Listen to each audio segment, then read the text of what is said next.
Hey, it's 6:42. We are on the Health Watch right now. Look, for all the reporting we've done on calming students back to school nerves, what about us parents? It can be an anxious time for us as well. And according to my guest right now, calls for help are on the rise. Joining me now, licensed professional counselor Candyce Scott from Insight of New England, LLC, locations in West Hartford and New Britain, correct? Yep. Yes. Yeah. Glad to have you here. A pleasure to meet you. How are you today? Nice to see you. Yeah, glad to have you here. Now, I had said calls for help are on the rise, but what are people and parents calling about that's making them so anxious? Well, it could just simply be the first day of school, which a lot of parents are.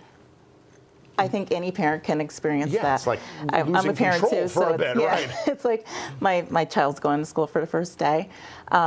It could be racial disparities within the schools, bullying. I like to connect the two of them sometimes. So the bullying that kids are experiencing with sometimes the teachers and the children. And children can be suffering from mental health disorders. And struggling with learning disabilities.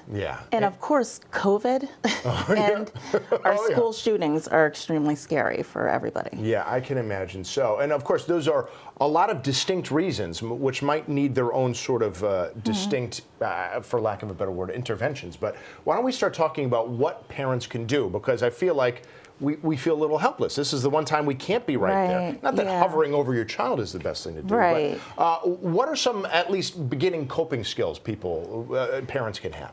Yeah, well, I think it's really important to visit our schools. I think parents can reduce a lot of their stress that they're experiencing if they go to the school and meet the staff at the school, really get to know them and build communication, and identify a couple of people in the school that you can communicate with if there's something that you're concerned about. And also taking your kid to the school. So if there's an orientation, go to it. If there's not one, request your own private one with the school. You can definitely do that. And if you're feeling like you need support, and I think that's why the calls are going up, if you are feeling like you need support, you should definitely reach out to a mental health provider. You could definitely reach out to me. If I can't see you, you can find somebody for you. So doing those things, it's really important.